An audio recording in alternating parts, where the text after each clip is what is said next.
76वें गणतंत्र समारोह में सर्वप्रथम उन महान क्रांतिकारियों, उन महान शहीदों, उन भारत माँ के महान सपूतों को सच्ची श्रद्धांजलि देना चाहता हूँ, उनको नमन करना चाहता हूँ। मैं आज़ाद भारत में शहीद हुए भारत माता के उन सपूतों को, जिन्होंने भारत माता की रक्षा के लिए भारत की सीमाओं पर दुश्मनों से लोहा लेते हुए अपने जान, अपने सब कुछ सर्वोच्च बलिदान इस देश को दे दिया, अपने देश की खातिर।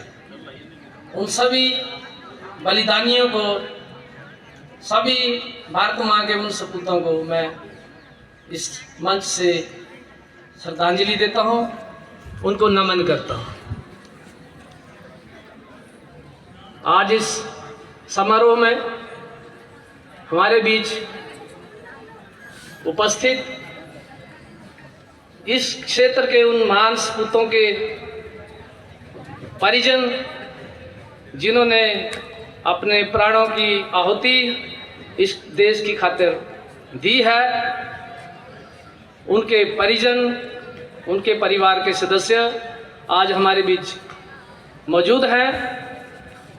मैं उनको भी नमन करता हूं, उनका इस समारोह में स्वागत करता हूं और भारत के इस 76वें गणतंत्र दिवस के पावन अवसर पर उन्हें बधाई देता हूं। मैं यहाँ पर मौजूद इस क्षेत्र के प्रबुद्ध नागरिक, मंच पर मौजूद विभिन्न विभागों के हमारे अधिकारी, कर्मचारी और इस देश का भविष्य हमारे प्यारे बच्चे तथा प्रेस के हमारे बंधु, सभी का मैं यहाँ पर स्वागत करता हूँ और सभी को गणतंत्र दिवस के इस पावन अवसर पर बधाई देता हूँ। साथियों, वैसे तो हमारा देश 15 अगस्त 1947 में अंग्रेजों के चंगुल से आज़ाद हो गया था, लेकिन जब हमारा देश आज़ाद हुआ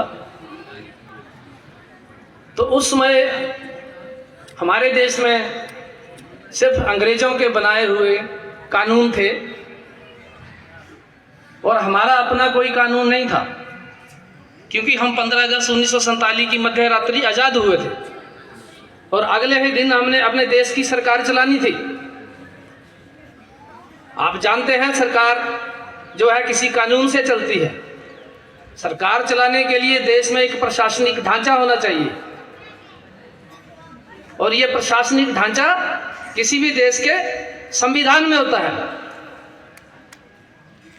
तो जब भारत आज़ाद हुआ तो भारत के पास अपना कोई संविधान नहीं था, अपना कोई प्रशासनिक ढांचा नहीं था, ना कोई प्रशासनिक व्यवस्था थी जिससे कि इस देश को, इतने बड़े देश को व्यवस्थित ढंग से, सुचारू ढंग से चलाया जा सके।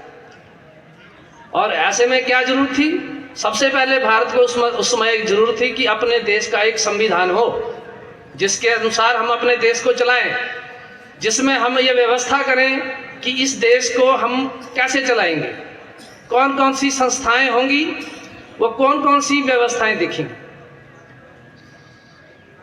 तो इस प्रकार उस वक्त के जो हमारे क्रांतिकारी थे, जो भारत के लीडर्स थे, इंडियन नेशनल कांग्रेस के लीडर्स थे, जिन्होंने 200 साल के संघर्षों के बाद इस देश को आज़ाद कराया था, उसमें संविधान सभा का गठन किया गया। डॉक्टर भीमराव अंबेडकर जी को संविधान निर्माण का जिम्मा दिया गया और इस सारे कार्य के लिए लगभग 3 वर्ष लगे और हमारा जो संविधान था वो लगभग 3 वर्षों के बाद तैयार हो गया 1950 में। लेकिन इसको लागू 26 जनवरी 1950 में किया गया। उसका कारण यह था कि इंडियन नेशनल कांग्रेस ने जब स्वतंत्रता का संग्राम अंतिम चरण में था सन 1930 में, तो भारतवर्ष को संपूर्ण राज्य घोषित कर दिया था, और जिस कारण उसी दिन को जो है संविधान को लागू करने के लिए ये तिथि जो है चुनी गई। तो 26 जनवरी 1950 भारत के लिए एक स्वर्णिम दिन, एक बहुत बड़ा मील का पत्थर साबित हुआ। उस दिन हमारा संविधान बनकर तैयार हुआ, उसको लागू किया गया, और इस प्रकार भारत को संविधान अपना सर्वोच्च कानून मिल गया। और इस प्रकार भारतवर्ष में हमारे संविधान में जो भी व्यवस्था, प्रशासनिक व्यवस्था थी, उस तरह से हमारे देश ने काम करना शुरू किया, और भारत एक विश्व का सबसे बड़ा लोकतांत्रिक गणराज्य के रूप में स्थापित हुआ। और ये काम इतना आसान नहीं था। इसमें डॉक्टर भीमराव अंबेडकर ने बहुत सारे देशों के संविधान का अध्ययन किया। उसमें जो भी अच्छी व्यवस्था थी जो कि हमारे देश के अनुकूल थी, उनका अध्ययन किया, और अध्ययन करने के उपरांत लगभग 3 वर्षों के बाद ये संविधान तैयार हुआ। हमारा संविधान दुनिया का सबसे लंबा संविधान है, सबसे विस्तृत है। हमारे संविधान में सभी नागरिकों के लिए समानता, स्वतंत्रता और न्याय सुनिश्चित किया गया है। हमारे संविधान में ये सुनिश्चित किया गया है कि सभी नागरिकों को मौलिक अधिकार दिए हैं, और मौलिक अधिकारों के साथ कुछ कर्तव्यों का भी इसमें प्रावधान है, जिसका कि हमें भूलना नहीं चाहिए। हमारा देश, आप जानते हैं कि हमारा देश एक सोने की चिड़िया हुआ करता था, सभी ने सुना होगा, जब तक अंग्रेज इस देश में नहीं आए थे। हमारा देश एक बहुत समृद्ध देश था, और इसीलिए इसको सोने की चिड़िया कहते थे। सन 1600 ईस्वी में अंग्रेज भारत में ईस्ट इंडिया कंपनी के रूप में व्यापार करने की दृष्टि से आए थे, लेकिन जब उन्होंने देखा कि इस देश में छोटे छोटे राज्य थे, रजवाड़ा शाही थी, और ये राज्य आपस में उलझे हुए थे, आपस में एक दूसरे के ऊपर युद्ध करते रहते थे, और इस प्रकार से अंग्रेजों ने देखा कि ये मौका है। उन्होंने एक एक करके छोटी छोटी रियासतों को मिलाना शुरू किया, और लगभग 100 वर्षों के अंदर ही उन्होंने ईस्ट इंडिया कंपनी ने पूरे देश पर अपना वर्चस्व जमा लिया। इस देश की सारी व्यवस्था को अपने हाथ में ले लिया। और इसी प्रकार सन 1958 में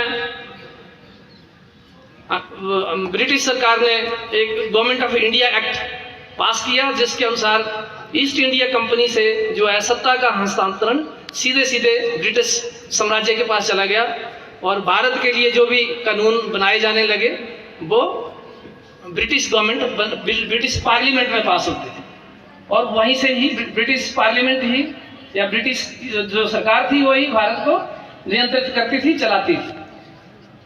और जब हमारे देश के जो प्रबुद्ध लोग थे, उनको लगा कि इस देश को अंग्रेज जो है धीरे धीरे लूट रहे हैं और इस देश को कमज़ोर कर रहे हैं, यहाँ के जो संपदा, धन संपदा भी, जो भी सोना चांदी जवाहरात थे, उसको